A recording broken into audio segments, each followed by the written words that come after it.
Assalamu alaikum viewers, I am Sadia Chaudhary here, and in this lecture we will solve remaining questions of exercise 3.4 of chapter number 3 variations, and also we will do exercise 3.5. तो start करते हैं हम अपने आज के lecture का। ये question number 2 का पार्ट नंबर 8 है एक्सरसाइज 3.4 का। कल हम लोगों ने एक थ्योरम सीखा था, कंपोनेंडो एंड डिविडेंडो थ्योरम। उस रूल के तहत हमने सारे क्वेश्चन सॉल्व किए थे और ये वाला क्वेश्चन भी सेम उसी रूल के तहत सॉल्व होगा। तो स्टार्ट करते हैं इसको भी सॉल्व करना by using componendo and dividendo theorem. वो थ्योरम ये था कि आपकी जो न्यूमरेटर वाली टर्म है उसमें डिनोमिनेटर ऐड भी होता है और वो हम न्यूमरेटर की जगह पे लिखते हैं, और न्यूमरेटर में डिनोमिनेटर सब्ट्रैक्ट भी होता है और वो हम डिनोमिनेटर की जगह पे लिखते हैं। तो कर लेते हैं ऐसा, यानी ये जो आपकी ऊपर वाली टर्म है ये एज इट इज़ आ जाएगी,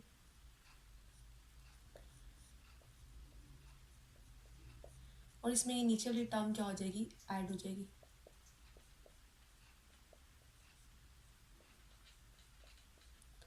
इसी तरह से ऊपर वाली टर्म एज इट इज़ नीचे भी आएगी,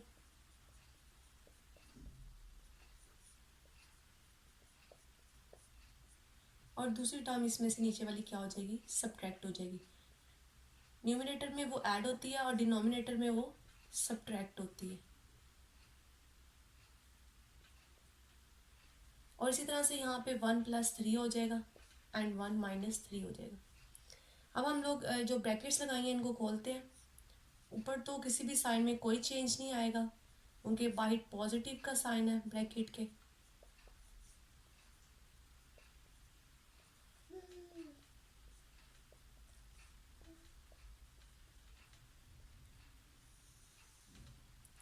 लेकिन नीचे जो नेक्स्ट वाली टर्म है हमारी उसके बाहर नेगेटिव का साइन है, ये वाला।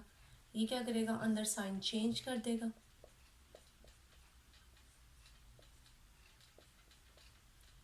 और यहाँ ऐड होके 4 आ जाएगा और यहाँ पे -2 आ गया।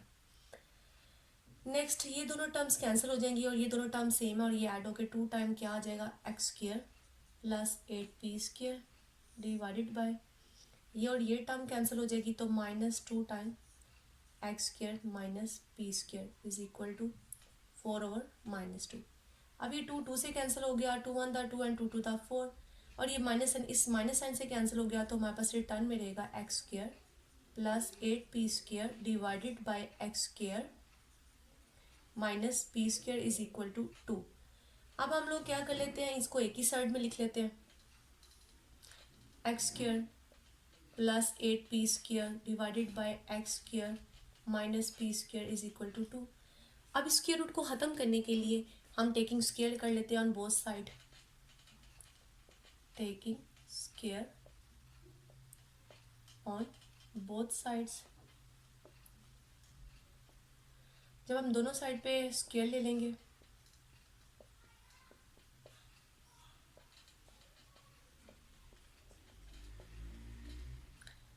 तो ये से कट जाएगा, तो रह जाएगा x² + 8p² divided by x² - p² is equal to 4। अब जो डिनोमिनेटर है वो दूसरी तरफ जाके क्या हो जाएगा, 4 से मल्टीप्लाई, ये टर्म इधर आके 4 से मल्टीप्लाई होगी, और जब अंदर हम इस 4 को ऑपरेट करेंगे तो क्या आएगा, 4x² - 4p²। अब p वाली टर्म मैं इस साइड पे ले आती हूँ और x वाली टर्म उस साइड पे ले जाती हूँ,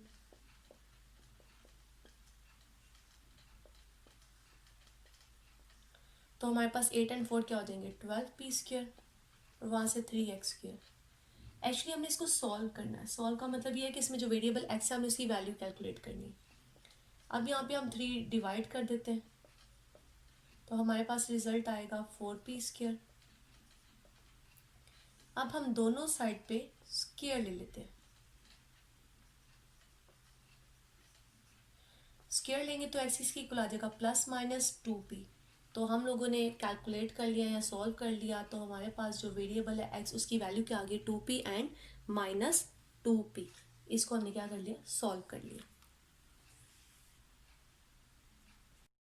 ये क्वेश्चन नंबर 2 का पार्ट नंबर 9 है, इसको भी हमने सॉल्व करना है। इसमें भी जो एक्स वेरिएबल इन्वॉल्व है हमने उसकी वैल्यू कैलकुलेट करनी है। वही एक ही थ्योरम हमने यूज़ करना है, इसमें भी कंपोनेंटो एंड डिविडेंडो थ्योरम, तो हम उसी को यूज़ करते हैं और इस पार्ट को भी सॉल्व कर लेते हैं।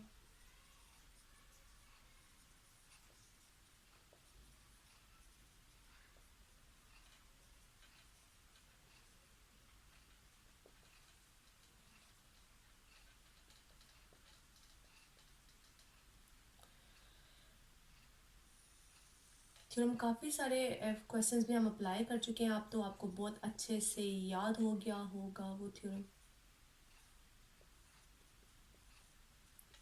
ऊपर वाली टर्म एज इट इज़ और उसमें ये नीचे वाली टर्म हमने क्या करनी है, ऐड करनी है। फिर ऊपर वाली टर्म एज इट इज़ और उसमें नीचे वाली टर्म को हमने क्या कर देना है, सब्ट्रैक्ट कर देना है।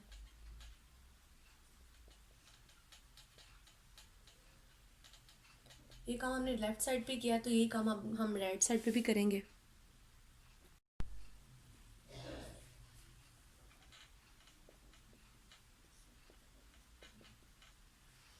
Thirteen plus 14 divide by 13 minus 14। अब यहाँ पे जब हम ब्रैकेट को हटाएंगे तो ऊपर वाली टर्म में तो माइनस साइन नहीं है ब्रैकेट के बाहर, तो इसका मतलब ये हुआ कि ये एज इट इज़ आ जाएंगे जैसे लास्ट वाले पार्ट में किया था। और नीचे क्या हो जाएगा, फर्स्ट दोनों टर्म तो एज इट इज़ आएंगी, ये माइनस साइन अंदर वाली टर्म्स के साइन को क्या कर देगा, चेंज कर देगा। और नेक्स्ट 13 प्लस 14 हमारे पास आ जाएगा 27 और नीचे -1।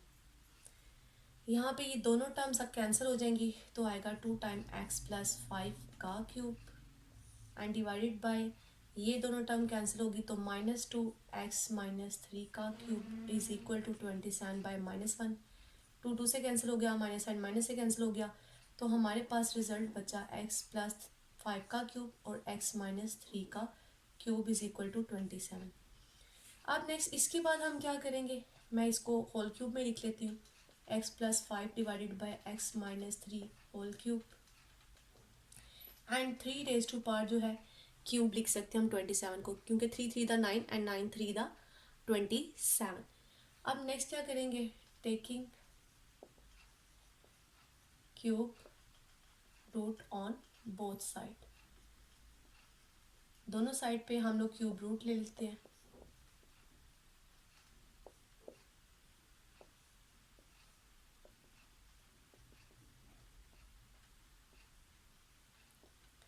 तो ये 3 3 से कैंसिल, ये 3 3 से कैंसिल हो जाएगा और यहाँ से आएगा x plus 5 divided by x-3 is equal to 3। And next ये जो डिनोमिनेटर वाली टर्म है ये दूसरी तरफ जाके मल्टीप्लाई हो जाएगी, तो x plus 5 is equal to क्या आएगा, 3x-9। 9 को मैं इधर शिफ्ट कर लेती हूँ, वो पॉजिटिव हो जाएगा और x उस तरफ जाके क्या हो जाएगा, नेगेटिव हो जाएगा। 9 एंड 5 मिलके 14 हो जाएंगे और यहाँ से आ जाएगा 2x और 2 यहाँ आके डिवाइड हो जाएगा, तो हमारे पास जो x की वैल्यू आएगी वो क्या आ गई, 7। तो हमने इसको सॉल्व कर लिया और इसमें जो वेरिएबल x है उसकी वैल्यू कैलकुलेट कर लिया और वो वैल्यू क्या है, 7।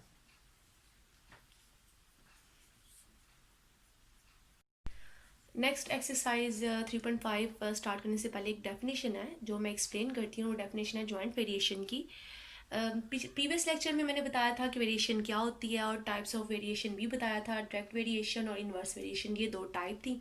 तो जॉइंट वेरिएशन असल में क्या है, अ कम्बिनेशन ऑफ डायरेक्ट, यानी ये कम्बिनेशन है, हम कंबाइन कर लेते हैं डायरेक्ट और इनवर्स ऑफ वन और मोर देन वन वेरिएबल, यानी एक या एक से ज़्यादा वेरिएबल को हम कंबाइन करते हैं किस तरह से कि उनमें डायरेक्ट और इनवर्स दोनों रिलेशन एट अ टाइम हो सकते हैं, यानी डायरेक्ट रिलेशन के साथ भी 1 या 2 से ज़्यादा वेरिएबल्स हो सकते हैं कंबाइन करके, इनवर्स और डायरेक्ट दोनों के को मिला के भी हो सकते हैं और जस्ट इनवर्स पे भी हो सकते हैं।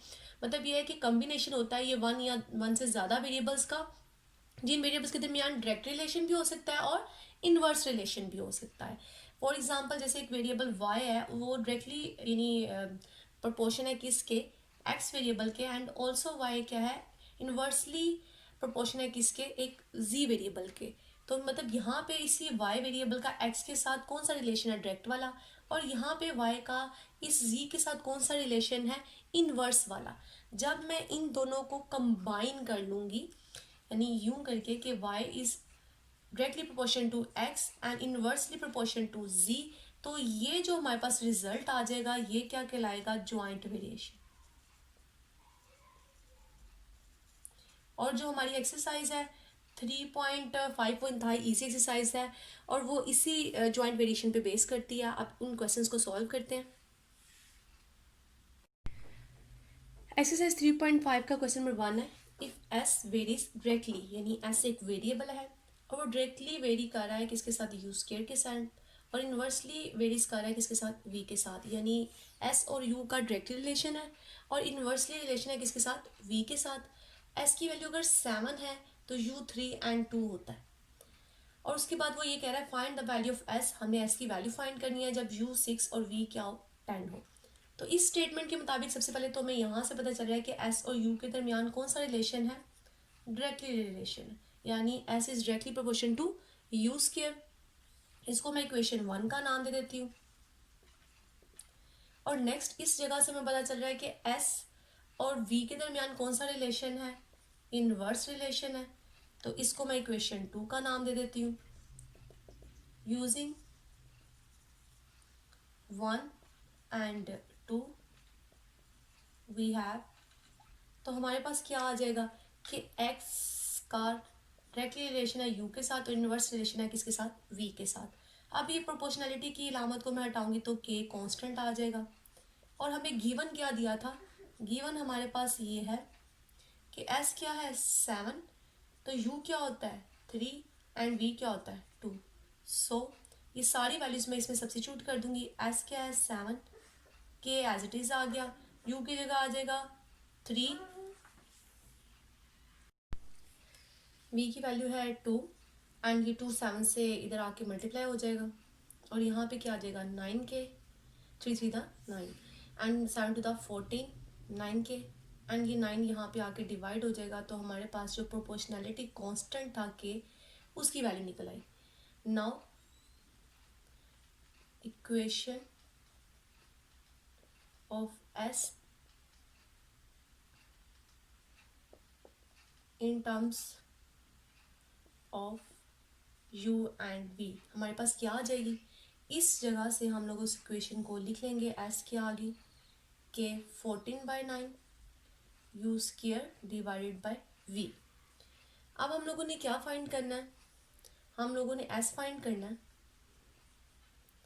व्हेन u क्या है हमारे पास 6 एंड v क्या है 10। अब इस इक्वेशन में हम लोग सारी वैल्यू सब्स्टिट्यूट कर देंगे। u की जगह आ जाएगा 6 एंड v की जगह आ जाएगा 10। तो नेक्स्ट आएगा 14 इंटू 36 डिवाइडेड बाय 9 इंटू 10। तो आफ्टर मल्टीप्लिकेशन हमारे पास आ जाएगा रिजल्ट, नीचे तो 90 आ जाएगा, 9 10 द 90 एंड नेक्स्ट ऊपर आ जाएगा 504।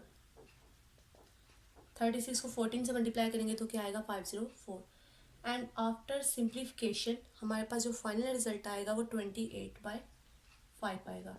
ये आप लोग कैलकुलेटर पे भी डायरेक्ट सिंप्लीफाई कर सकते हैं। क्वेश्चन नंबर 3 की स्टेटमेंट है, इफ y वेरीज डायरेक्टली, अगर y वेरिएबल डायरेक्टली क्या करता है, वेरीज करता है किसको, x³ को and inversely z square and t को, और जब y की वैल्यू 16 होती है, जब x क्या होता है 4 and z equal to 2 t equal to 3, तो हम लोगों ने क्या करना है, y की वैल्यू फाइंड करनी है जब x 2 z 3 एंड t क्या हो 4। जैसे क्वेश्चन नंबर 1 किया है सेम इसी तरह से क्वेश्चन नंबर 3 करना है। हम लोग सबसे पहले स्टार्ट से देखते हैं कि y का जो रिलेशन है वेरीज कर रहा है डायरेक्टली किसके साथ, x³ के साथ। तो y डायरेक्टली प्रोपोर्शनल है किसके, x³ के साथ। ये हमारी इक्वेशन 1 कह लें या रिलेशन 1 कह लें। इसी तरह से इन्वर्सली किसके साथ है, 1/z स्क्वायर एंड t, यानी ये दोनों आपस में क्या हो रहे हैं, मल्टीप्लाई हो रहे हैं। तो t के साथ आप प्रोडक्ट का साइन लिख सकते हैं, आप डॉट भी लिख सकते हैं। अगर डॉट नहीं भी लिखेंगे जस्ट t भी लिख देंगे तो इसका मतलब यह है कि इन दोनों वेरिएबल के साथ इसका कौन सा रिलेशन है, इनवर्स रिलेशन है। अब यहाँ पे इसको सेकेंड रिलेशन कह देते हैं। Now using 1 and 2, y proportion to क्या आ जाएगा, X cube divided by Z square and t आ जाएगा। प्रोपोर्शनैलिटी को हटाएंगे साइन को तो क्या आएगा कि कांस्टेंट आ जाएगा। अब हमें गिवन क्या है, गिवन हमारे पास जो वैल्यूज दी हुई है वो है z is equal to 2 and x is equal to 4, t equal to 3 and y क्या है 16। अब इस सारी वैल्यूज में इस अबव वाले जो मेरे पास रिलेशन आया है उसमें लगा देती हूँ, इक्वेशन आई है उसमें लगा देती हूँ y मेरे पास क्या था 16 था और की एज इट इज आ जाएगा। x मेरे पास क्या है 4, 4 का क्यूब आ गया। नेक्स्ट z की वैल्यू क्या है 2, इसका स्क्वायर आ गया और नेक्स्ट क्या है t और वो साथ में मल्टीप्लाई हो जाएगा। यहाँ से आएगा 64 for the 16 and 16 for the 64 के divide by 2 two the 4 and 4 3 the 12 आ जाएगा। अब इस 12 इधर आके मल्टीप्लाई हो जाएगा एंड 64 क्या हो जाएगा डिवाइड हो जाएगा। तो हमारे पास के की जो वैल्यू है वो क्या निकलेगी 3 निकलेगी आफ्टर सिंप्लीफिकेशन। अगर आप कटिंग करते हैं 16 1 the 16 and 16 4 the 64 4 1 the 4 and 4 3 the 12, तो हमारे पास जो कांस्टेंट था उसकी वैल्यू क्या आ गई की आ गई। अब हम लिख सकते हैं equation, now equation of y in terms of कौन कौन सा वेरिएबल है इस साइड पे x z and t, x z and t। अब मैं इस जगह पे k की वैल्यू सब्स्टिट्यूट कर दूंगी तो y क्या आ गया 3x cube divided by z square t। हम फाइंड क्या करना चाहते हैं y की वैल्यू व्हेन x क्या है 2, z क्या है 3 एंड t क्या है 4। अब इस वाले इक्वेशन में जो मैंने इक्वेशन फाइंड किया इस इक्वेशन में मैं क्या करूँगी सारी वैल्यू सब्स्टिट्यूट कर दूंगी। x क्या है 2 एंड z क्या है 3 एंड t क्या है 4।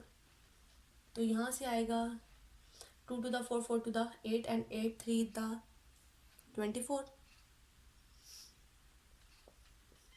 3 3 द 9 एंड 9 4 द 36। तो आफ्टर सिंप्लीफिकेशन मेरे पास आ जाएगा 2/3। तो हमने y की वैल्यू कैलकुलेट कर ली है वो क्या आई है 2/3।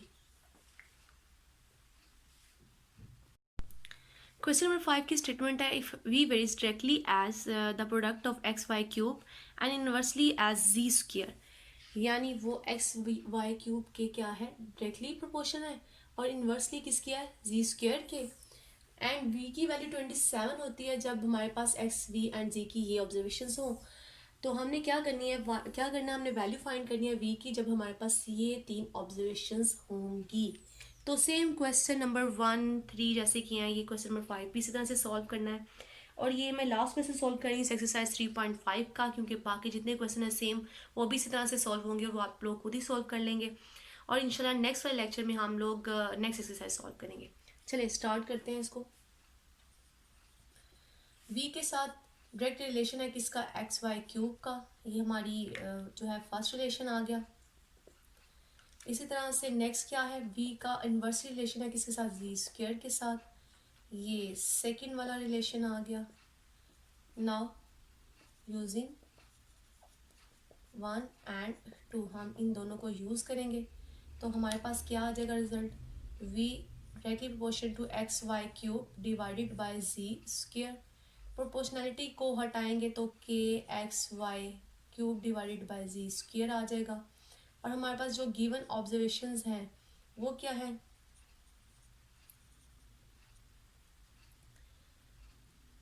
v27 when x is equal to 7 y is equal to 6 and z is equal to 7। अब ये सारी ऑब्जर्वेशन हम इस वाले में सब्स्टिट्यूट कर देंगे। v27 आ गया कि एज इट इज़ आ गया, x की जगह 7 आ गया, y की जगह पे 6 आ गया और इसके साथ क्यूब आ गया और नेक्स्ट z की जगह पे 7 स्क्वायर आ गया। नेक्स्ट यहाँ पे जब हम इसको मल्टीप्लाई करेंगे तो हमारे पास वैल्यू आएगी 36 एंड 36 6 को मल्टीप्लाई करेंगे तो 216 आएगा, एंड 216 को जब हम 7 से मल्टीप्लाई करेंगे तो हमारे पास आएगा 1512 डिवाइडेड बाय 49। अब ये 49 इधर आके मल्टीप्लाई हो जाएगा और 1512 डिवाइड हो जाएगा। अब 49 जब 27 से मल्टीप्लाई होगा तो हमारे पास आएगा 1323, यानी 1323 डिवाइड बाई 1512। तो आफ्टर सिंप्लीफिकेशन हमारे पास जो के की वैल्यू आएगी वो आएगी 7/8। और ये बहुत ईजी है, कैलकुलेटर पे एक बाय का बटन है, उस बटन की जैसे इनको सिंप्लीफाई करना, फ्रैक्शन की कैलकुलेशन को बस सिंप्लीफाई करके स्मॉलेस्ट फॉर्म तक लेके जाना या सिंपलेस्ट फॉर्म तक लेके जाना। अब हमारे पास इक्वेशन आ जाएगी, equation of v in terms of कौन कौन सा वेरिएबल है इसमें, x, v एंड z। वो हम क्या करेंगे, इस वाली में वैल्यू सब्स्टिट्यूट कर देंगे k की, 7/8 xy³ डिवाइडेड बाय z²। अब हमने क्या फाइंड करना है, हमने फाइंड करना है v when x is equal to 6, y is equal to 2 and z is equal to 3। ये ऑब्जर्वेशन हमारे पास हो तो हमने क्या फाइंड करना है, v की वैल्यू फाइंड करनी।